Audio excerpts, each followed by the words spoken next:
Hello guys, कैसे हैं आप लोग। मैं हूं अमित तलडा, आपका फ्रेंड फिलोसोफर एंड गाइड। दोस्तों, ये पार्ट 2 है मेरे वीडियो का जो मैंने ट्रेनिंग स्ट्रक्चर पे अपलोड किया हुआ है। उसी का पार्ट 2 है। कुछ पॉइंट्स और हैं जो मुझे ऐड अप करने हैं। वो जो वीडियो मैंने बनाया था वो इंस्टीट्यूट के FAQ आने के पहले था, और आज ही इंस्टीट्यूट ने FAQ लॉन्च किए हुए हैं और कुछ पॉइंट्स मुझे और ऐड करने हैं जो मेरे पुराने वीडियो में नहीं था। ठीक है, तो ये FAQ आज रिलीज हुआ है। ठीक है, 3 Feb 2021।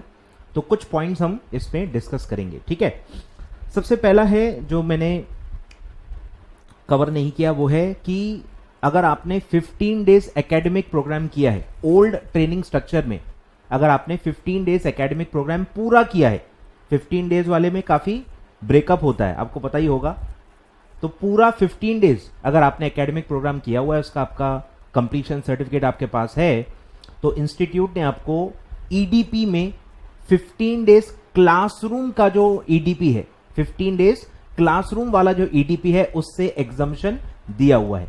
ये मैंने पिछले वीडियो में आपको नहीं बताया, तो उसका प्रॉपर एक सर्कुलर आ चुका था पहले ही 7 अक्टूबर 2020। तो वो ऑलरेडी ये एग्जम्पशन दे चुका है कि अगर आप ओल्ड ट्रेनिंग कर रहे थे, आपने एकेडमिक प्रोग्राम कर दिया था, अब आप न्यू ट्रेनिंग स्ट्रक्चर में आना चाहते हो, आपने लॉन्ग टर्म ट्रेनिंग स्टार्ट नहीं की थी, ओल्ड ट्रेनिंग स्ट्रक्चर में सिर्फ एकेडमिक प्रोग्राम किया था, ऐसे बहुत सारे स्टूडेंट्स हैं इस कैटेगरी में, इसीलिए मैं इसको डिटेल में बता रहा हूं। तो 15 डेज एकेडमिक प्रोग्राम आप ऑलरेडी कर चुके ओल्ड में, अब आप लॉन्ग टर्म ट्रेनिंग करना चाहते हो, अब आप न्यू में करना चाहते हो, तो वो जो 15 दिन का एकेडमिक प्रोग्राम है वो वेस्ट नहीं होगा। आपको 15 डेज क्लासरूम EDP जो करनी होती है उससे एग्जम्पशन दिया गया है, और ये पॉइंट FAQ में सेपरेटली कवर्ड है। ठीक है, पॉइंट नंबर 5 में है, पॉइंट नंबर 5 में ऑलरेडी दिया हुआ है।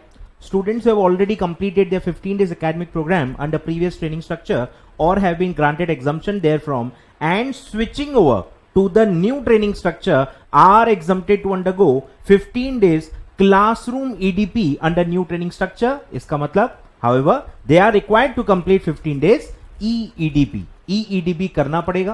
पूरा 30 डेज का जो EDP होता है उससे एग्जम्पशन नहीं दिया गया है, सिर्फ 15 डेज क्लासरूम से एग्जम्पशन दिया गया है। मतलब 15 डेज EEDP आपको करना ही पड़ेगा, और उसके बाद ही आप 21 मंथ्स का ट्रेनिंग स्टार्ट कर पाओगे। ठीक है, तो ये हो गया एक पॉइंट क्लियर।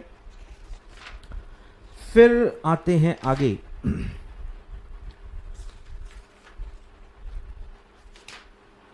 ठीक है, फिर है एक पॉइंट है जो ट्रांजिशन का ही है, मैं बताना चाहूंगा। 15th पॉइंट है। ठीक है, 15th पॉइंट है, डिसहार्टनिंग पॉइंट है, बट एक साल पहले भी ये मैं पॉइंट बता चुका हूं, फिर से बता रहा हूं। ठीक है, 15th जो सबसे ज्यादा हिट हुआ है, if I clear my professional exam in February 21। ठीक है, अभी 25 फरवरी को रिजल्ट आने वाला है। जो प्रोफेशनल के स्टूडेंट्स हैं जो पास हो जाएंगे पूरा professional all modules, can I be allowed to undergo 12 months training as per the modified training. जो पुराना ट्रेनिंग था उसमें फ्लेक्सिबल स्ट्रक्चर था, और प्रोफेशनल के बाद आपको 1 ईयर ट्रेनिंग का करने का ऑप्शन था। तो क्या वो अभी जिन्होंने दिया है December 20 जिन्होंने प्रोफेशनल दिया है और जो 25 फरवरी को प्रोफेशनल कंप्लीट करने वाले हैं, तो क्या वो 12 मंथ्स ट्रेनिंग का बेनिफिट ले सकते हैं? तो जवाब है नो, जवाब है नो। ट्रांजिशन टाइम था 3 Feb। अब 3 Feb के बाद ओल्ड ट्रेनिंग में कोई भी रजिस्टर नहीं हो सकता। 22 दिन की वजह से आपका नुकसान हो गया। अब आपको 21 डेज का ट्रेनिंग करना पड़ेगा। ठीक है, वो भी साफ साफ दिया है, no you have to undergo 21 months practical training which is applicable from 3 Feb। तो 22 दिन की वजह से आपका ट्रेनिंग का जो टाइम है अब 12 महीने से बढ़ के हो जाएगा 21 मंथ्स। ठीक है, और इंक्रीमेंटली CLDP भी आपको करना पड़ेगा। ठीक है, और प्लस 15 डेज EEDP भी करना पड़ेगा। ठीक है, 15 डेज एकेडमिक प्रोग्राम जो ऑलरेडी आपने कर दिया होगा अगर, तो उसका क्लासरूम 15 डेज EDP से आपको बस एग्जम्पशन मिल जाएगा, उसके अलावा कोई एग्जम्पशन नहीं है। ठीक है, तो ये भी मैंने आपको बता दिया, कोई कंफ्यूजन नहीं है। फिर एक और पॉइंट है, पॉइंट नंबर 20। ठीक है, स्टाइपेंड मैंने बता दिया था, उन्होंने क्लियर भी कर दिया है कि अगर आप PCS में कर रहे हो तो 3000 पर मंथ। ठीक है, इसमें उन्होंने एग्जीक्यूटिव और प्रोफेशनल का ब्रेकअप नहीं दिया, वो ओल्ड ट्रेनिंग का था, मैंने आपको बताया भी था, तो उन्होंने अब ये दिया हुआ है, ठीक है। ये अब न्यू ट्रेनिंग का फाइनल स्टाइपेंड है मिनिमम। आप कभी भी ज्वाइन करो, सुन लो अच्छे से, आप कभी भी ज्वाइन करो, आफ्टर एग्जीक्यूटिव करो या आफ्टर प्रोफेशनल करो, जब भी आप न्यू ट्रेनिंग स्ट्रक्चर ज्वाइन करोगे, मिनिमम स्टाइपेंड जो एप्लीकेबल होगा वो है 3,000 अगर आप पीसीएस में ज्वाइन होते हो पर मंथ, और अगर आप कंपनी में ज्वाइन करते हो या एनी अदर एलिजिबल एंटिटी में ज्वाइन करते हो तो वहां होता है 4,000 पर मंथ, ठीक है। क्लियर है?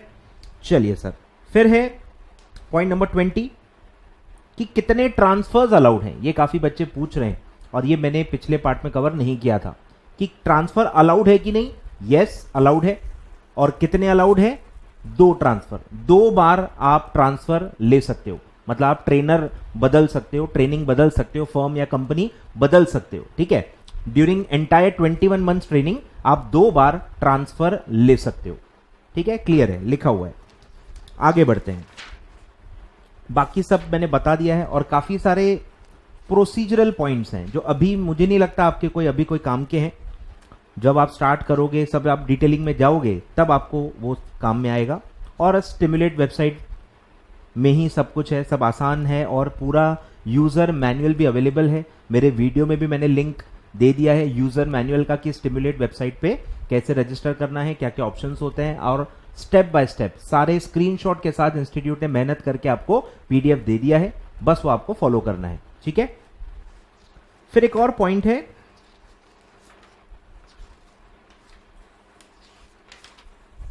ये भी मैं बताना भूल गया था, आगे बढ़ते हैं।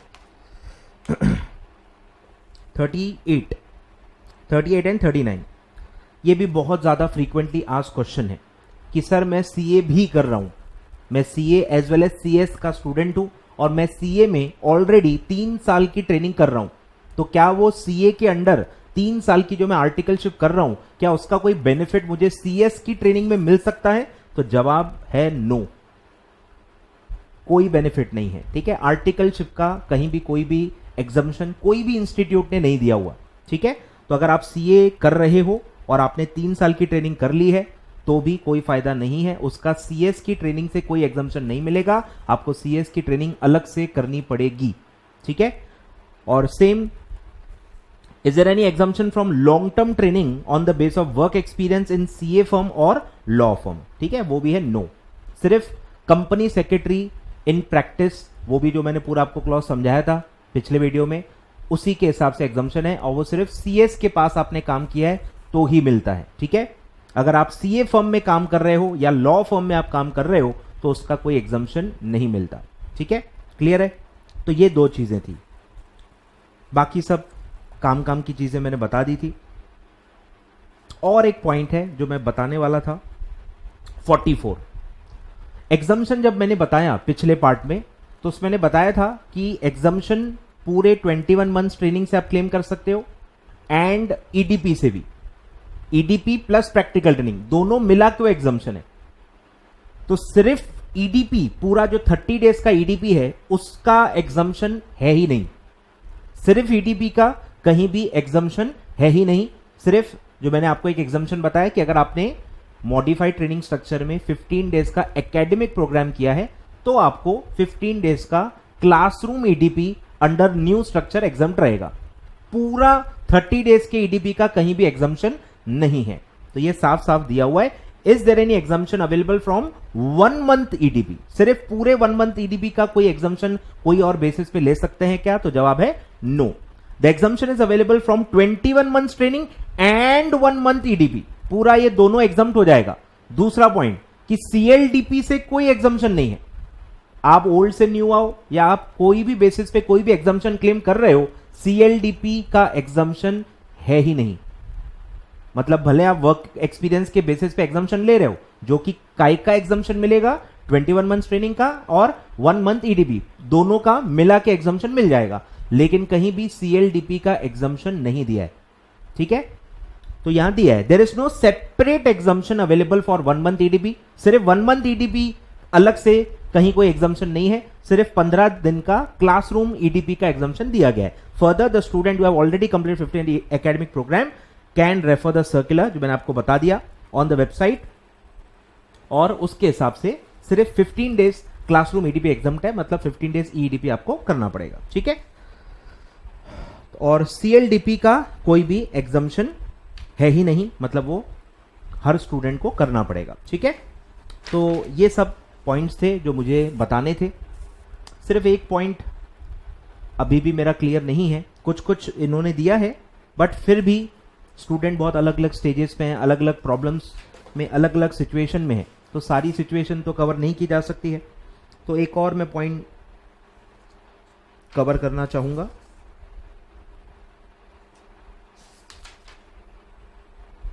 फोर्टीन्थ,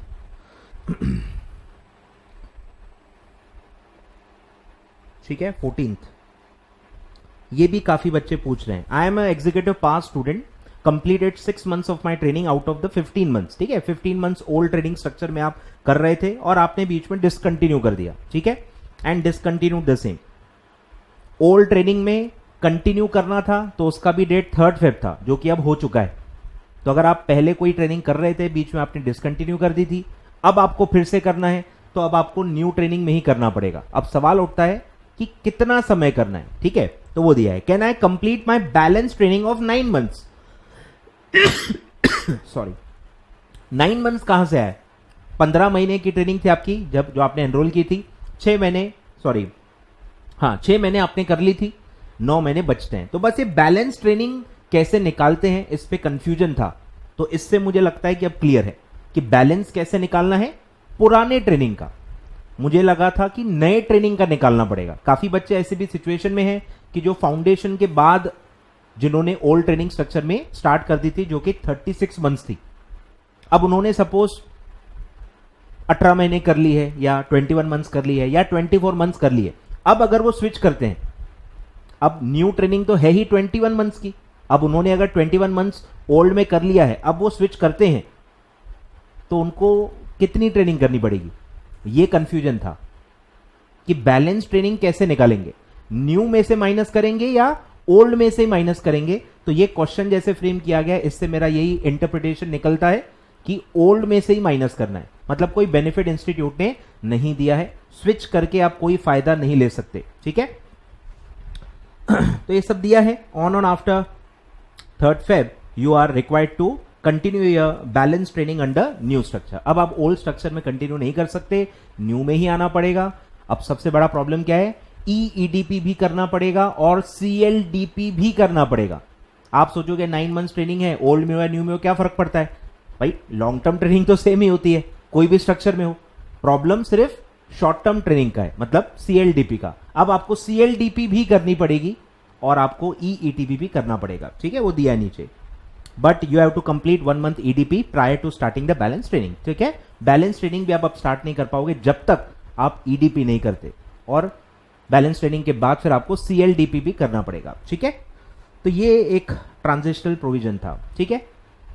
तो अब आई थिंक ऑलमोस्ट सारी बातें कवर हो गई हैं।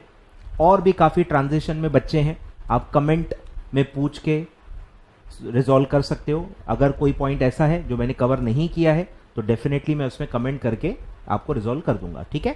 तो वीडियो लाइक कीजिए, ठीक है, शेयर कर देना भाई, और चैनल सब्सक्राइब कर देना ताकि मैं और ऐसे वीडियोस बनाते रहूं और आपको उसका बेनिफिट मिलते रहे। Thank you so much.